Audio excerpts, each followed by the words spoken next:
Muy, pero muy buenas tardes. Ya están aquí en esta mesa Montessori sin Temoris Greco. Saludo, así como me aparecen. Arnoldo Cuellar, muy buenas tardes. Hola Marta Olivia, qué gusto, qué bien que estés por acá. Y bueno, el doctor César Pinedo, qué gusto tenerlo también. Y al buen Arturo Rodríguez. Gracias. Arturo Rodríguez, qué gusto, casi paisano. ¿Cómo estás, Marta Olivia? Qué gusto saludarte, saludar al auditorio astillado, naturalmente a Arnoldo y a César Piña. Y bueno, antes Arnoldo Cuellar, periodista y analista político, Arturo Rodríguez, reportero, columnista y director del Coahuilense. Doctor César Pineda, profesor, investigador, sociólogo y doctor en ciencias políticas. Bienvenido, muy buenas tardes. Buenas tardes, gracias. Muy contento de estar con ustedes. Gracias. Oigan, pues Temoris Greco no estuvo hoy y no es por falta de ganas. Vamos a ver el momento preciso donde está recibiendo el Premio Nacional de Periodismo en el área de opinión. Si me permiten, ahora sí que como quieres, Tesoro y todo se puede. Vámonos, producción. Quiero agradecer al jurado y al Consejo Ciudadano de el único premio nacional de periodismo en nuestro país, que no le den gato por ello. En particular agradezco que nos albergue la Universidad Autónoma Metropolitana, mi alma mater. Felicidades por medio siglo de ser una casa abierta al tiempo y al pensamiento crítico que nos formó, tanto como profesionales como seres humanos sensibles ante las injusticias y comprometidos con la humanidad. Celebro que entre los premiados haya varios colectivos. Entiendo el periodismo como una actividad colaborativa y coral que se debe a la sociedad y no a la vanidad individual. En congruencia, dedico este reconocimiento a Ojos de Perro contra la impunidad y a todas y todos los periodistas honestos y rigurosos que durante 10 años hemos insistido en no dejar de investigar el caso Ayotzinapa, para el que la justicia y la verdad todavía están por llegar. También a pie de página, que me hicieron el favor de abrirme su espacio para publicar esta colaboración, que no había encontrado otro lugar, y con ellos y con pie de página al periodismo independiente, que es fundamental para presionar y tener un periodismo honesto y riguroso en este país. Bueno, pues ahí está estas palabras al recibir el Premio Nacional de Periodismo en la categoría Opinión y Análisis por su texto Ayotzinapa, 9 años, militares y espías se mandan solos. Pues bueno, a nombre mío, bueno, pues ahorita ustedes ya lo están haciendo. Felicidades a Temoris Greco y la otra semana, pues aquí lo vemos. Antes de irnos, ¿sí, Arnoldo? Sí, empieza. Acuérdate que Temoris se va a su cobertura en Líbano. Sí, cierto. Ya nos avisó. Bueno, entonces mandémosles la felicitación ahí para que él reproduzca al rato parte de esto. Antes, ya saben, espérenme, ustedes me contagian. Antes, dice Lula Flores, les faltó decir que Arturo Rodríguez también es un excelente narrador de historias macabras coahuilenses. Oigan, sí, al rato que nos platique Arturo. Por lo pronto, bueno, felicidades al gran Temoris Greco. Tenemos en la agenda algunos temas. Sé que no teníamos el de Rosario Piedra Ibarra, pero se me hace que es obligado, Arnoldo, a hablar. Parece que ya hay línea, ya se ha filtrado por ahí que hay línea y que casi utilizan el argumento de razones de Estado para hacer que 5 años más esté Rosario Piedra. ¿Cuál es tu opinión al respecto? Bueno, pues yo creo que la Cuarta Transformación, si sigue queriendo significar un cambio de verdad profundo y el no somos iguales que tanto repetía el expresidente López Obrador, no debería tomar esta decisión. Me parece una inseguridad terrible. No sé por quién esté presionada, no sé si por el Ejército, por ejemplo, que es uno de los mayores clientes de una Procuraduría, en este caso Comisión Nacional, perdón, en Guanajuato es Procuraduría de Derechos Humanos, bueno, que hiciera su trabajo en serio, o no sé qué otro tipo de componendas haya.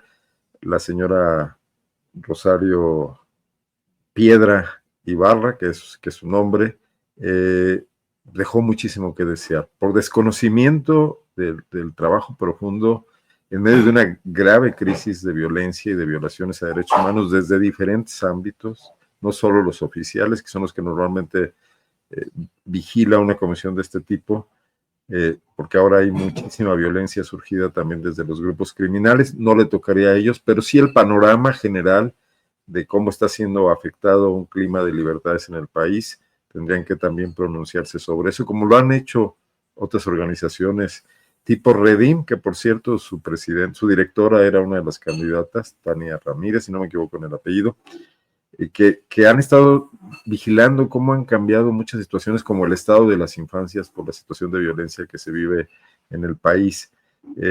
Me parece lamentable porque pues, tendremos, si es así, 4 años más de lo mismo y un motivo de desprestigio y de desconfianza hacia no solo la Comisión Nacional de Derechos Humanos, sino a esta nueva hegemonía política que está tomando estas decisiones de blindarse por todas partes, no sé frente a qué, porque realmente sus enemigos políticos, los que le disputaban el poder y el control y el proyecto de nación, están totalmente derrotados en varios sentidos, ¿no?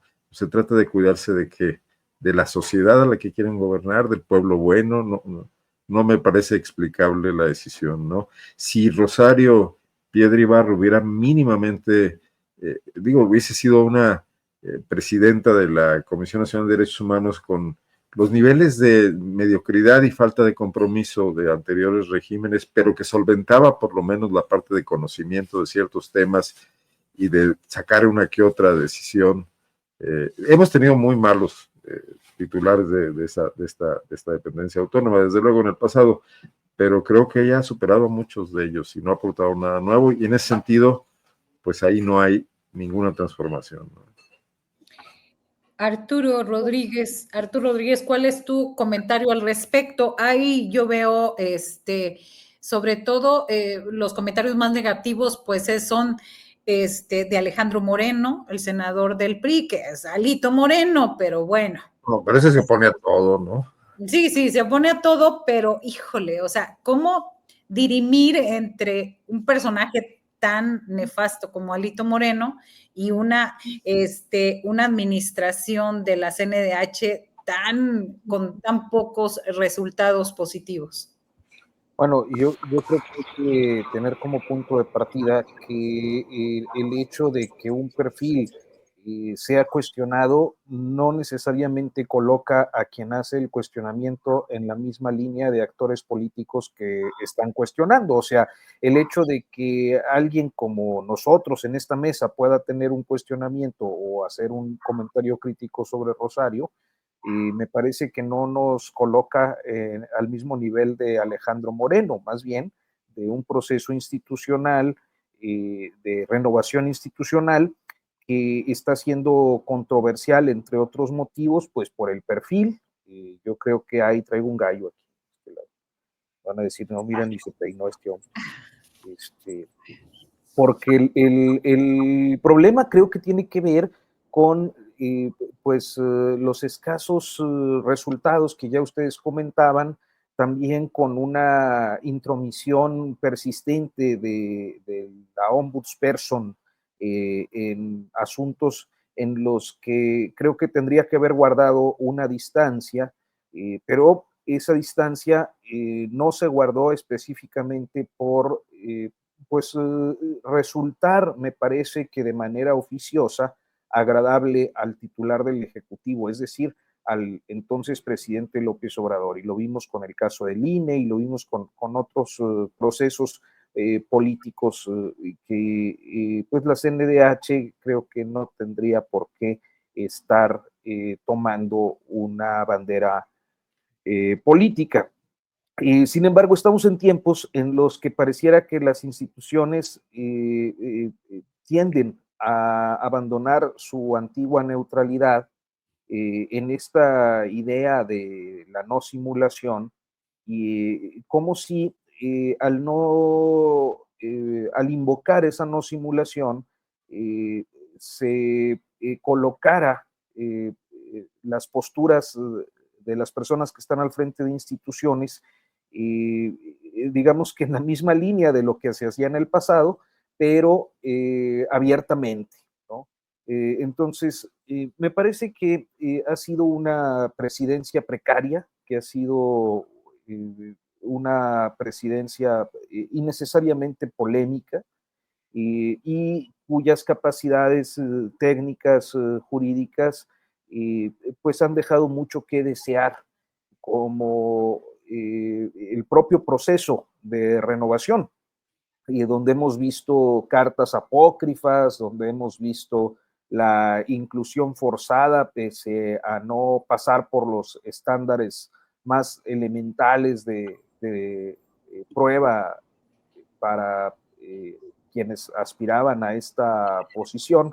Creo que es un proceso que ya está viciado y que pues simplemente en esta idea de fuera máscaras y no a la simulación, pues se ratifica que esa posición es, como ha sido históricamente, una dependencia más del Ejecutivo.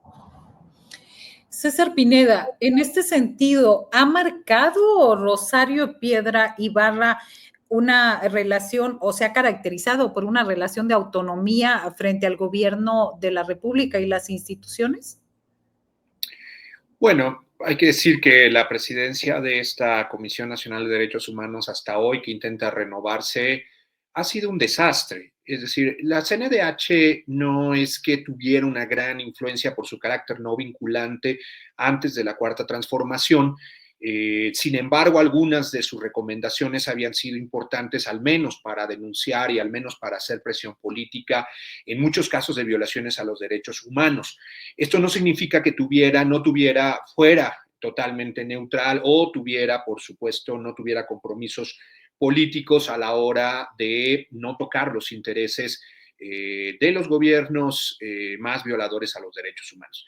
Sin embargo, esta presidencia ha sido totalmente subordinada al Ejecutivo, ha habido una especie de neutralización del Ombudsman, si ya tenía un carácter simbólico y, digamos, de un peso político no vinculante, pues simplemente se convirtió en una instancia estéril al estar subordinada por completo a la opinión del Ejecutivo y a los intereses políticos del gobierno. Entonces, habría que decir que evidentemente ratificar en este caso a su titular es un despropósito. Por el otro lado, habría que decir, y siguiendo la idea que se planteaba hace un momento, me parece que no habría razón, o al menos no habría por dónde entender esta obsesión del partido oficial por ratificarla, meterla a la terna, como se ha dicho, de manera pues totalmente desaseada, si no hubiera alguna, efectivamente, como tú decías, razón de Estado. ¿Y cuál es la única razón que podría haber? Hay que recordar que la Cuarta Transformación pues prácticamente cumplió todas las demandas del ejército. ¿Cuáles eran esas demandas? Su legalización o la legalización de su actuación, que sabíamos que era fuera de lo que decía la Constitución.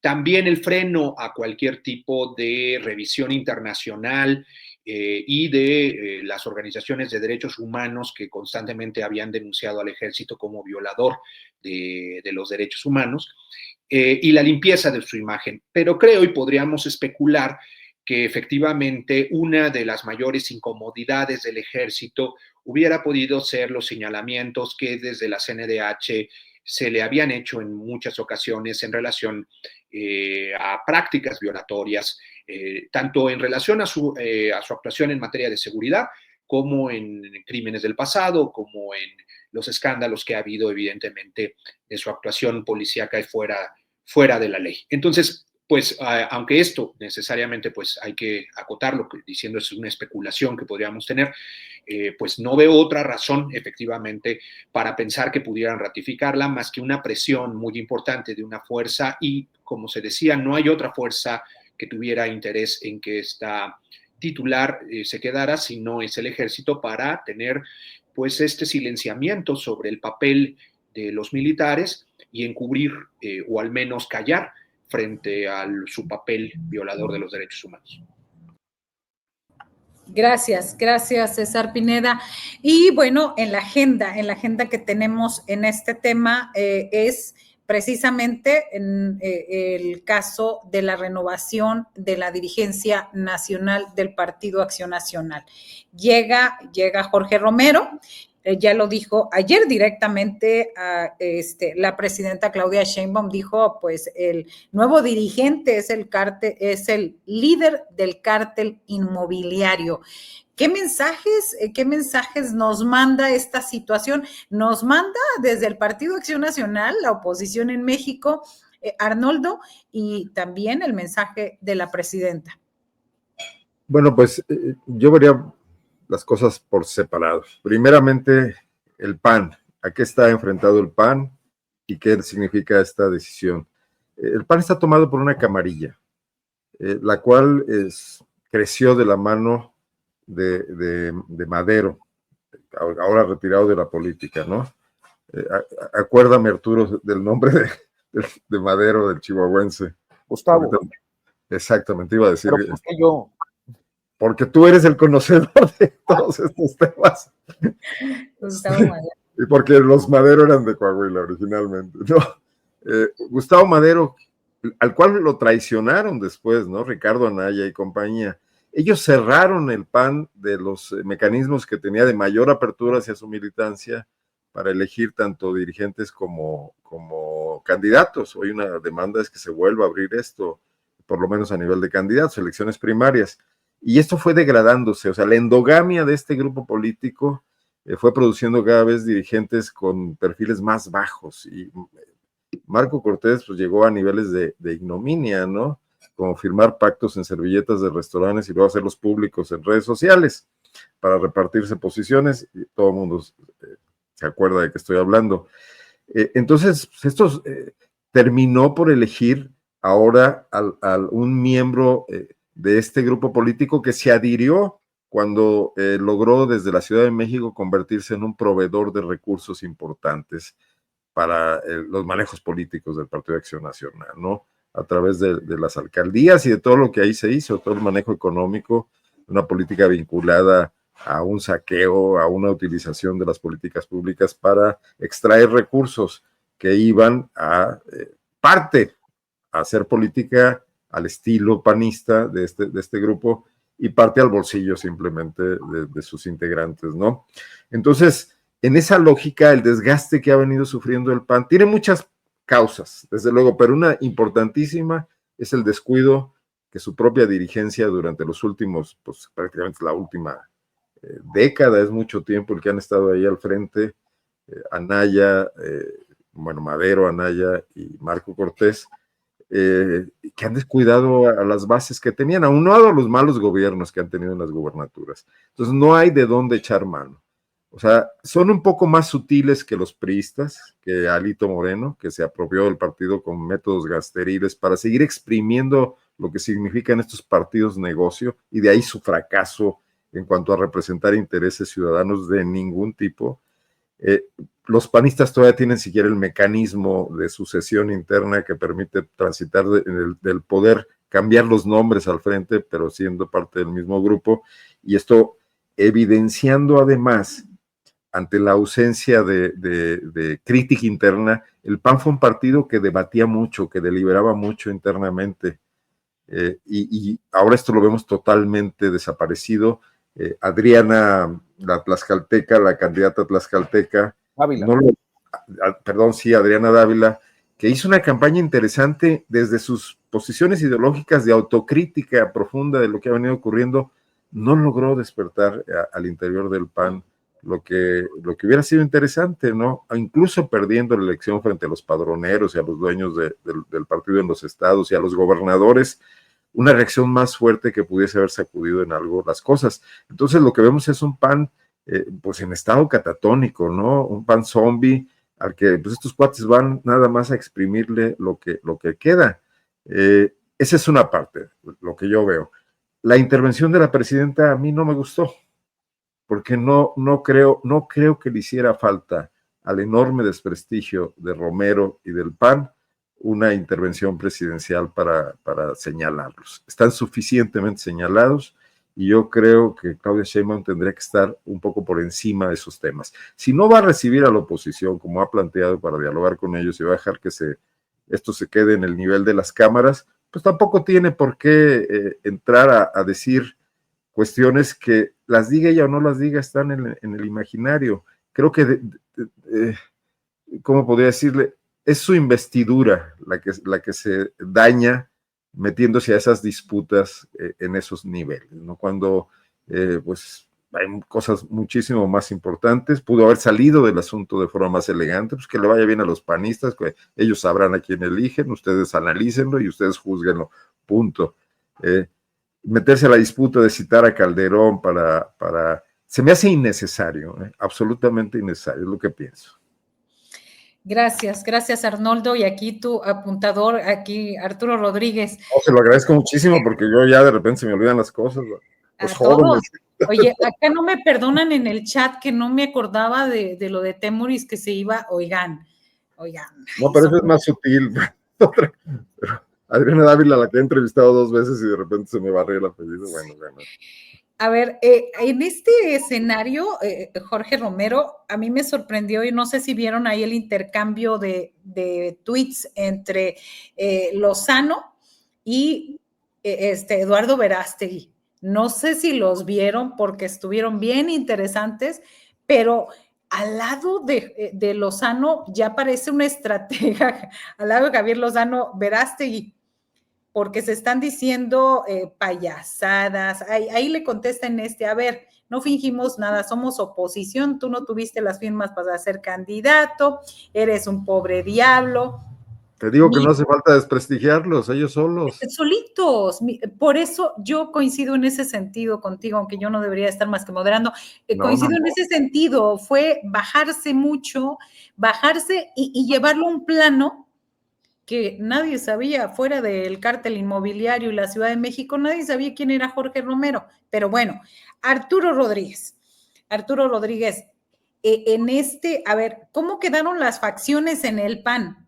Se utiliza este video de Margarita Zavala en esa entrevista a Carlos Loret, donde refiere el libro de su marido, donde dice que el jefe del cártel inmobiliario, pues son estos personajes que quedaron en el PAN.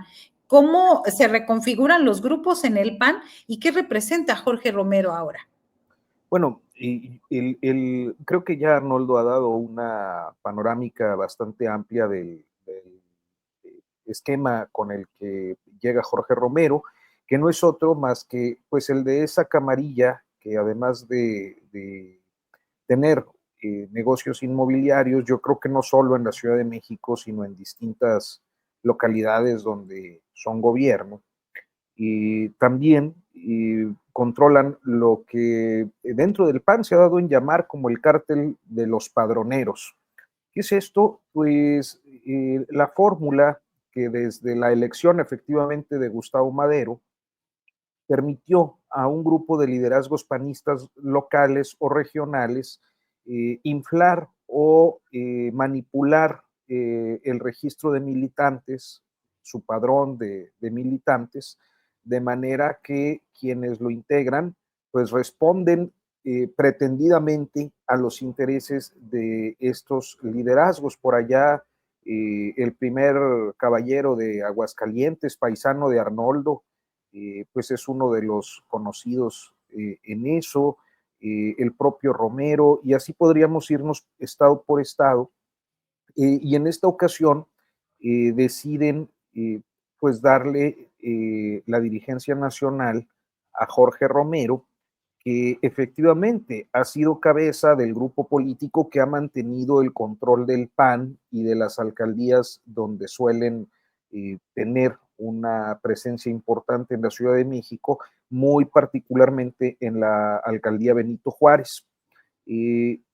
Entonces llegan a este proceso con los mismos cuestionamientos que ya se han dado de manera muy destacada en 2021, cuando se da la reelección de Marco Cortés, en las que se acredita de todo, o sea, se acredita el uso de estructura del partido, de infraestructura, de personal, de recursos económicos, para el candidato oficial. Se busca la manera de minimizar e inclusive de excluir la competencia.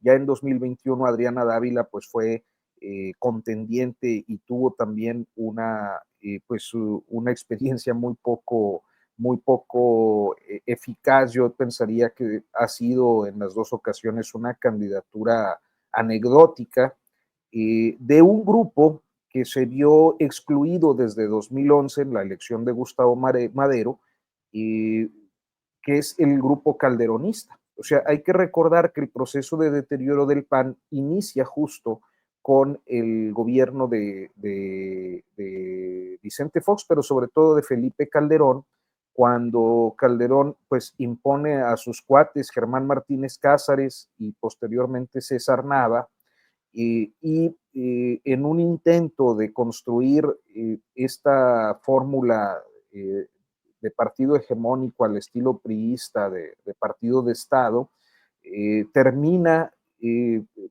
cansando y provocando un cierto hartazgo en el panismo tradicional, que estaba acostumbrado ciertamente a mecanismos más democráticos, deliberativos, de elección interna. Emerge este grupo de los padroneros y desde entonces no suelta el control del partido. Casos como el de Lozano Verástegui pues son digamos que parte del deterioro periférico de la derecha mexicana, pero yo pensaría que pues la clave está en cuál es el uso que estas camarillas le quieren dar o le están dando a su partido, con procesos ciertamente distintos, pero al último con un mismo resultado, que es mantenerse en el poder y en el control de lo que queda, tanto en el PRI como en el PAN. En este caso, bueno, pues hablamos del PAN. Entonces, Jorge Romero, pues representa a la mafia de padroneros, mientras que Adriana Dávila, pues al grupo calderonista, derrotado desde 2011. Eso es lo que yo percibo en un partido pues que perdió, en definitiva, toda su inspiración doctrinal desde hace ya bastantes años y que hoy pues enfrenta quizás una crisis no tan pronunciada aún como la del PRI, pero me parece que encaminada pues a su eventual extinción. Gracias Arturo. César Pineda, ¿qué tipo de liderazgo crees, con el antecedente que tiene Jorge Romero, que va a tener en la dirigencia nacional del PAN y qué propuesta como oposición? Digo, traer el sello del cártel inmobiliario son palabras mayores, pero ¿qué tipo de liderazgo debería tener o vislumbras en este momento? Bueno, siguiendo la idea de Arturo, que conoce mucho más, pero en la idea de una crisis de liderazgo y de dirección desde hace mucho tiempo. Esta ratificación del mismo grupo efectivamente consolida pues un periodo, digamos, de errático, donde no hay verdaderamente un proyecto que pueda superar también los errores del gobierno de Calderón, donde empieza efectivamente esta debacle con la convergencia tanto de una candidata débil como la imposición interna de Calderón, como los resultados mismos de su gobierno, que empezaron, por supuesto, en la opinión pública a ser polémicos, pues por su responsabilidad en la fallida guerra, que nos llevaron a una guerra, y esto siempre en una empresa de tal magnitud, es decir, prometer que vamos a acabar con el crimen organizado, prometer que va a regresar la legalidad y que en realidad se produjera este nivel de violencia, pues evidentemente todo esto, digamos, mezclado, ha llevado pues a una crisis al panismo de hasta dónde podía ratificar o no, hasta hoy que con su ex secretario de Seguridad Pública ligado al narcotráfico, por fin se han deslindado Marco Cortés hace unas semanas, pero es un deslinde tardío. Entonces podemos ver efectivamente que al PAN le costó mucho trabajo hacer pública su deslinde, tanto del gobierno de Calderón como de sus funcionarios, y de un legado pues que le pesó mucho a nivel de votación y de deslegitimación.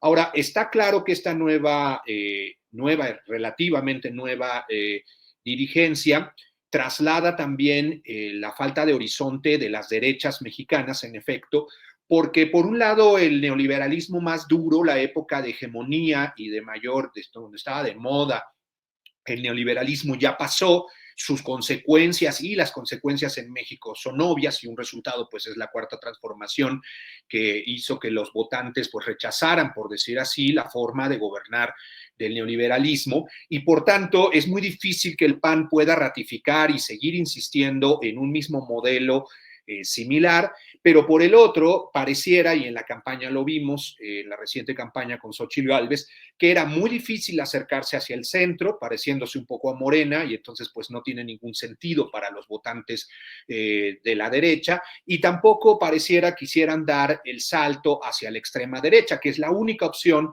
que les queda, como le ha quedado a muchas derechas en América Latina, saltar hacia un turbocapitalismo como el de Trump, que tal vez ahorita comentemos, pero que tiene que ver con cómo distanciarse de la sana medianía del supuesto liberalismo democrático y pues también el problema de esta nueva dirección no es solo su careta de corrupción y su descrédito, sino esencialmente que el PAN se ha quedado sin un proyecto de largo aliento. Ahora, por último, decir también que aunque yo también creo que hay una especie de derecha zombie, porque prácticamente se ha diluido, descompuesto y hay una contracción de la vida partidaria panista, del PAN que tradicionalmente conocíamos, lo cierto es que tampoco sus votantes castigaron esta dirección. Entonces, habría que evaluar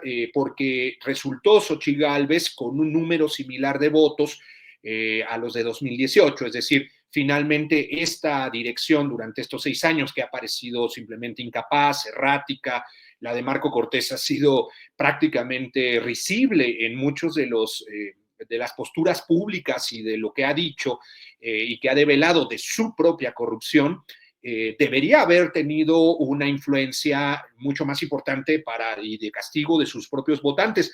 Pero lo cierto es que el propio Marco Cortés se ufanaba de que la elección terminó con más o menos un número de votos, unos 9.5 millones de votos, igual que en 2018. Entonces, quizá esta crisis también es relativa, no tanto por su vida interna del Partido Acción Nacional, sino porque su voto duro parece que se ha detenido la sangría. Ellos perdieron entre 6 y 7 millones de votos desde el año 2000, lo cual es impresionante el grado de abandono de los votantes hacia Acción Nacional, pero han mantenido, y esto se ha desacelerado a partir de 2018. Entonces, pues parece que tendremos, gracias a esa ratificación del número de votos, pues que pareciera que no les importa tener esta dirección totalmente desacreditada y aparentemente corrupta.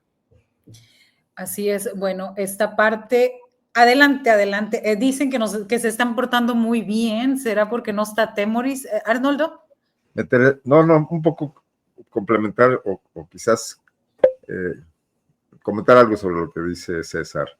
Yo creo que el PAN sí pierde porque el padrón está creciendo y ellos mantienen una votación similar. Yo pienso que lograron despertar un cierto entusiasmo por un cambio en 2000 y que bueno, pues de alguna manera en 2006 se mantuvo frente a la polarización contra López Obrador, pero que luego ese votante cambió. Y lo que queda es un panismo duro que se mantiene ciertamente y que lo alimentó muchísimo también pues el tema de una elección prácticamente de 2 candidatos y de 2 fuerzas políticas en 2024, pero que mientras tanto crecieron el padrón, crecieron los votantes jóvenes, les creció notablemente esta tercera vía de MC, que aún sin llegar a disputar, sí tiene un crecimiento notable, y si yo fuera panista sí estaría profundamente preocupado. Hay varios temas, el envejecimiento de su padrón, este estancamiento, o sea, no siento que estén cómodos con una sola cosa. Administran los dineros públicos que les producen las prerrogativas y los negocios que hacen con los escasos gobiernos que les quedan, pero que son muy jugosos. concesiones de carreteras. En Guanajuato acaban de concesionar una carretera y antes de irse Miguel Márquez concesionó otra para aportar a la campaña de Ricardo Anaya, y son negocios que no harían si estuvieran litigando en sus despachos. Bien, respecto a lo que dices acerca del padrón, Juan Jiménez señala, decía Santiago Krill que la edad promedio del votante del PAN es de 60 años, su voto duro está envejeciendo y alentándose, me parece, para que solo haya participado el 35% del padrón, es algo grave. Y en Benito Juárez, en la alcaldía de la Ciudad de México, que es su bastión más largo hasta ahora, me parece que está compitiendo con Guanajuato, Arnoldo, en cantidad de años. Acá hay, en cantidad de años o votantes. De años de duración del panismo. No, Guanajuato les gana a todos, son 33 años. Sí, y van a ser 39 cuando termine Livia García, ¿no? Serían entonces el segundo lugar. Ahí participó el 37%. Es decir, tampoco hubo muchas ganas de estar o de que les haya llamado la atención, ya sea Jorge Romero o la senadora, ahora sí que ya, Adriana. No, es exdiputada. Exdiputada. Sí, ¿Adriana qué? ¿Adriana qué nada más, Arturo? Dávila, ya me lo pregunto. Perdón, César quiere comentar algo. Sí, adelante, César. No, totalmente de acuerdo con Arnoldo, solo que creo que para caracterizar la crisis de estos partidos, pues obviamente si vemos todos los partidos de la coalición, uno, pues desaparición y disolución, el PRD, pero yo diría el PRI, hundimiento y división, y en este caso erosión y descomposición, ¿no? Es decir, a pesar de que coincido con estos elementos que se dice son graves en relación a, pues, hacia dónde va el PAN, bueno, graves para la derecha y para ese partido, y que pareciera una crisis de importantes dimensiones.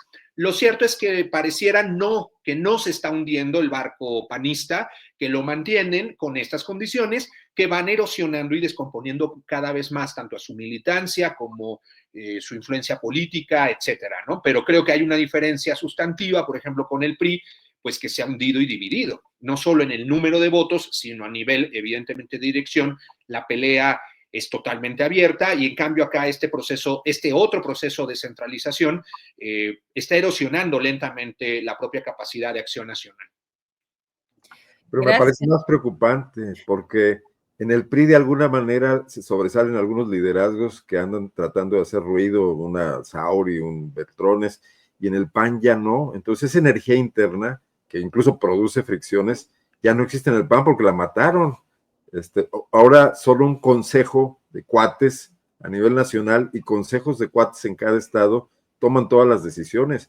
Por eso aquí pueden sacar candidatos cada vez de menor peso político y siguen ganando elecciones, ¿no? Porque bueno, es un voto duro y un control del aparato estatal.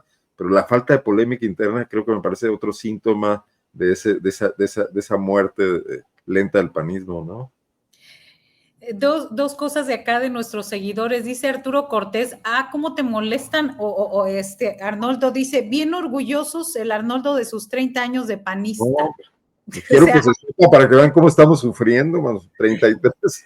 Y aquí quiero que, Arturo, a ver si tú puedes contestarle, dice, y como siempre que está Olivia, todos están un tanto autorreprimidos. Defiéndeme, Arturo, por favor. No, si ya se dio ahorita el desorden ahí entre Arnoldo y el doctor en torno al PAN. Enciende las pasiones, el albiazul, ¿verdad? Sí, se ha momificado el panismo políticamente ahí en Guanajuato. Esto es tu Arturo, adelante. Ya te robamos la palabra 2 veces. No, ustedes denle. Mira, yo creo que es muy evidente esa crisis en la medida, a ver, veo muchos comentarios que me dicen que no hablo como el pueblo, pues no sabría cómo decirlo de una manera más sencilla, pero tuvieron una muy baja participación, ¿no? Adriana Dávila señalaba una participación de los militantes en torno al 30%. El PAN nacional decía que cerca del 50%. En cualquier caso, dices, pues si no logran hacer participar en la elección de su dirigente nacional ni a la mitad de los militantes, quiere decir que esa militancia mayoritariamente es ficticia o está reflejando un hartazgo con lo que representa actualmente el partido con el que se identifican. Entonces, siento que sí, hay un deterioro. Me parece que yo no advertiría mejores condiciones, y ahí discrepo de Arnoldo, con el PRI, que el PRI, por la participación o la expresión y la presencia que algunos actores como Manlio Fabio Beltrones o Dulce María Sauri o algún otro pudiera estar teniendo, porque me parece que en términos electorales es prácticamente imposible. Bueno, no sé, no tengo una bola de cristal, pero a la luz de los datos con los que se puede contar el día de hoy, resulta muy difícil que el PRI vuelva a ganar elecciones en ninguna parte. Me parece más probable que haya una escisión significativa, la construcción de una alternativa política o la migración, ya sea a Morena o a Movimiento Ciudadano, como alternativas para poder mantener su participación política de los militantes, en el caso del PRI. En el caso del PAN, creo que está en ciernes. Yo nunca veo con desdén ni desestimo la figura de Eduardo Verástegui ni la opción que representa, porque nosotros en este caso concreto tenemos una audiencia muy, decía López Obrador, muy avispada, una audiencia que mayoritariamente pues tiene su corazón a la izquierda, pero yo creo que hay amplios sectores de la población que mantienen un pensamiento conservador, porque así fueron formados, porque tienen sus convicciones, inclusive religiosas, muy ancladas y tienen mayores coincidencias con la derecha, y a mí me parece que alternativas como Verástegui pueden tomar fuerza ante el deterioro de la opción de una derecha centrista o más moderada, como la que ha representado el PAN,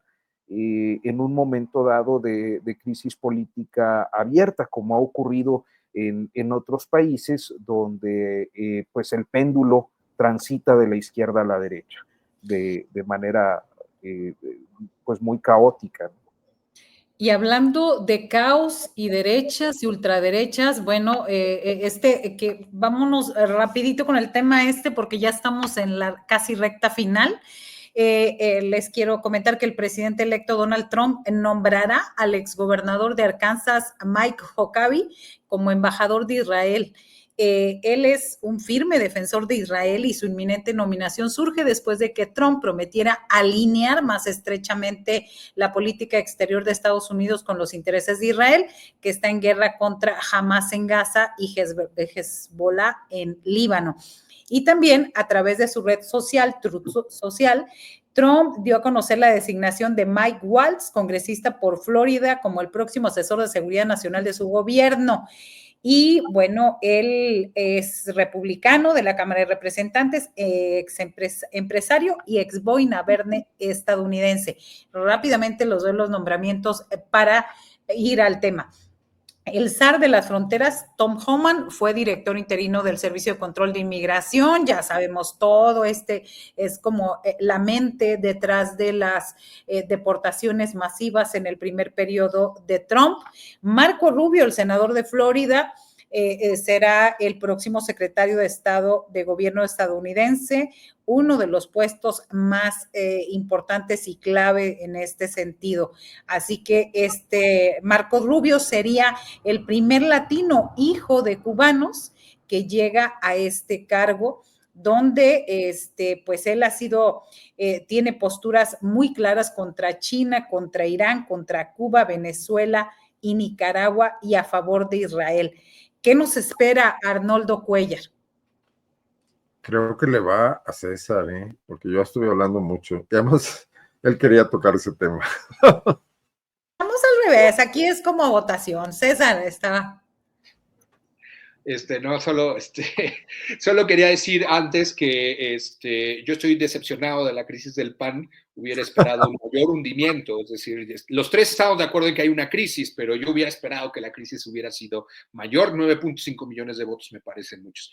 Pero siguiendo ahora con esta amenaza, hay que seguir con el gabinete porque también nombró a Lee Zeldin, jefe de los temas ambientales, que va en contra del Acuerdo de París, va en contra de todas las regulaciones ambientales que les parecen excesivas, lo que han hecho los demócratas, que de por sí es capitalismo verde lo que ha hecho los demócratas. Entonces, lo que vemos pues es lo que se esperaba, un gabinete todavía más a la derecha. Es preocupante en el sentido de cómo de por sí México ya había estado en aprietos en relación a la migración y a volverse pues en los hechos, en el muro que no se había construido, pues en una especie de contención de la migración desde Sudamérica, desde Centroamérica. Entonces, todos los elementos que está dando Trump, evidentemente, es efectivamente un corrimiento hacia la derecha, pero también un rompimiento del multilateralismo, que es un síntoma efectivamente de que Estados Unidos, al menos en el liderazgo de Donald Trump, no le importa mantener la hegemonía mundial, sino que ha pasado, como dicen muchos analistas, a la etapa de dominio. Es decir, es transparente que Estados Unidos se impone, que impone y que impondrá lo mejor que le convenga a ese país, el de primero Estados Unidos o America First. Es un emblema, un síntoma de que el liderazgo de Donald Trump privilegia, digamos, los intereses de clase que están detrás de las grandes corporaciones y de los grandes capitales que le apoyan, y por encima incluso de las necesidades del imperio y, por supuesto, rompiendo las posturas políticamente correctas frente a Europa y al resto del mundo. Es decir, es un tipo de gobierno que ya no le importa aparentar que lucha por la libertad o que es el liderazgo más coherente o el liderazgo, digamos, más políticamente correcto, sino que rompe con todo ello. Y esta serie de designaciones, que son todas corrimientos a la derecha, son muy preocupantes. Efectivamente, en migración, por ejemplo, con Tom Homan, pero también con, como yo comentaba, Lee Zeldin. Estamos en medio del momento de la Dana en Valencia y de los efectos que ha tenido el año pasado, por supuesto, con el huracán en México y en Acapulco, y lo que tenemos es no solo un negacionismo de Trump, sino un abierto avance de los capitales, como sucedió con Bolsonaro, frente a la expansión del mercado y la desregulación en cuestiones ambientales. Esto es no solo peligroso para México, en este caso, sino para todo el planeta.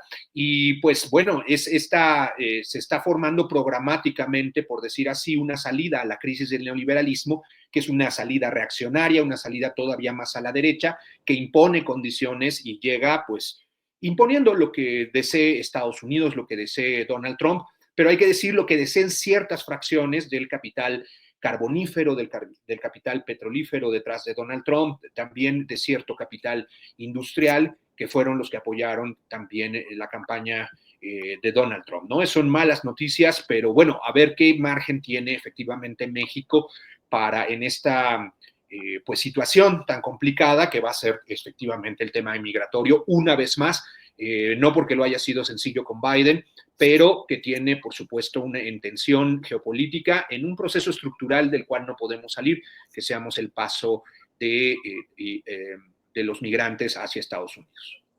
Gracias, César Pineda. Arturo Rodríguez, ahora empezamos así antes de llegar al postrecito, pero sobre todo este tema tan importante, la relación con los Estados Unidos, estos nombramientos, parece que no dejan lugar a dudas de cómo viene este segundo periodo de Trump. Sí, yo creo que es muy claro, muy contundente que habrá una radicalización de diferentes políticas y que representan el pensamiento de una base ciertamente conservadora, muy religiosa, también militarista, proclive al capitalismo de tercera generación, esta idea muy nacional, por cierto, de fortalecimiento del mercado interno, aprovechando el libre mercado únicamente como vendedor, pero nunca o pocas veces como consumidor, tratando de hacer regresar empresas para convencer de esto que me parece un tanto difícil o imposible, ¿no? De revivir la bonanza industrial de algunas zonas, algunas ciudades estadounidenses. Entonces, me parece que sí, estamos ante una vuelta al nacionalismo más extremo en términos económicos, a un conservadurismo que ya se refleja en medidas que contrastan inclusive con derechos conquistados en México, ¿no? Como pues el derecho al aborto, por ejemplo, que ahora parece ser que ya no es un tema tan central para Donald Trump como lo son pues aquellos que tienen que ver con empleo y economía. Entonces sí, me parece que los perfiles confirman que hay una radicalización grave que estaremos padeciendo al menos durante 4 años que coinciden con la primera presidenta auténticamente de formación izquierdista en mucho tiempo, ¿no? Como lo es Claudia Sheinbaum. Y creo que será un contraste tremendo y pues habrá de requerir de enormes habilidades de negociación económica y comercial, así como de una diplomacia muy profesional para poder hacer llevadero el periplo. Arnoldo Cuellar. A ver, por ahí. Arnoldo Cuellar. Me encantó el término que usó César de turbocapitalismo, pero yo entendería que el turbocapitalismo, el paraíso del capitalismo, era el mundo globalizado, con la libertad para el traslado de capitales y de mercancías, utilizando además estas ventajas competitivas de clases trabajadoras peor pagadas en países periféricos para producir bienes que consumía bueno, pues todo el mundo ya definitivamente, generando grandes ganancias. Y el regreso que representa Trump a un proteccionismo me parece que puede hacer entrar en una crisis esa situación. El regreso a las fronteras, al nacionalismo, a las guerras nacionales, a estas dos situaciones que se viven en Oriente y en Europa. No lo veo como, digo, son demasiados frentes abiertos para que encima de todo Trump con sus designaciones, y nos faltó esta mujer gobernadora que también fue designada en Seguridad Nacional de Dakota del Sur, trate de exacerbar aún más las situaciones. O sea, tiene que resolver problemas frente a Irak y a los árabes que no dejan de ser sus aliados, sus proveedores. Tiene que resolver problemas en Europa con la OTAN y frente a Putin, con el que se ha entendido en el pasado. Pero ahora va a abrir frentes también hacia la migración que está entrando por la frontera sur, hacia el tema de las dictaduras latinoamericanas que no los ve bien, y una serie de cosas más. No sé si tengan la capacidad para gestionar todo esto. En el discurso han logrado ser exitosos y han convencido a sus votantes de que les den una nueva oportunidad. Pero traducir esto a políticas también hay que verlo. O sea, no se transita fácilmente. Y voy a poner un ejemplo simple que me va a ganar el odio del chat. Cuando López Obrador dijo combatamos a la corrupción como primer problema y barramos las escaleras de arriba hacia abajo, era una muy bonita frase, convenció a mucha gente, pero en la práctica realmente no lo hizo, ¿no? Ni siquiera logró establecer una diferencia frente a los delitos evidentes del gobierno anterior de Enrique Peña Nieto y el mal manejo de las finanzas públicas en el sexenio más corrupto de la historia de México, ¿no? Entonces, traducir todo este discurso trumpiano a políticas prácticas les va a costar también mucho trabajo y va a generar inercias frente a muchas resistencias, unas naturales, unas que surgirán a partir del empuje que ellos le den, como esta ley física, toda acción tiene una reacción. Entonces, Sí va a ser un caos y sí nos va a meter en problemas al mundo en general, pero no creo que vayan a salir adelante tan fácilmente como están pensando con sus planteamientos, ¿no? Bien, muchas gracias, Arnoldo. Postrecito de 1 minutito cada uno. Empezamos César Pineda por acá. Sí, solo decir que le llamo turbocapitalismo precisamente a la desregulación ambiental, como la de Bolsonaro, que permitió inversiones en el Amazonas. Creo que la proteccionismo o apertura son solo 2 modalidades del capitalismo. Después de la posguerra, en un mundo regulado, se creció al 6%, es decir, también en ese momento se podía decir que fue la era de oro del capital. Entonces, puede ser confuso creer que proteccionismo es o de izquierda o más progresivo y apertura es totalmente de derechas. Ahora vemos lo contrario. Entonces, creo que el turbocapitalismo de Donald Trump nos va a traer problemas, no solo a México, sino a todo el planeta. Son malas noticias, pero pues hay que enfrentarlas. Gracias. Arturo Rodríguez, postrecito. No, hombre, muy rápidamente, pues mencionar que se dio ya la sentencia de quiebra la semana pasada de Altos Hornos de México, una sentencia que se había retrasado por el paro del Poder Judicial. O sea, la sentencia debió salir en agosto, septiembre, y en eso llegó el paro. Se fueron acumulando los expedientes y uno de ellos era ese con, pues, una consecuencia. Estoy tratando de elegir palabras, ¿no? Porque es una consecuencia funesta, ¿no? Pues una consecuencia grave para los trabajadores, porque los trabajadores tenían o están con adeudos de hace muchos meses, de al menos 2 años en algunos casos, igual los proveedores, sobre todo los proveedores pequeñitos que dependían de la acerera, y pues dependían de la liquidación o dependen de la liquidación para poder recibir pues lo que alcancen a repartir. Entonces, finalmente se da la semana pasada esta sentencia de quiebra y al parecer vienen todavía procesos complicados porque hay accionistas que estarán interponiendo demandas y provocando una serie de dilaciones adicionales a las que ya se venían teniendo con pues, la propia dinámica del juicio y posteriormente con el paro del Poder Judicial.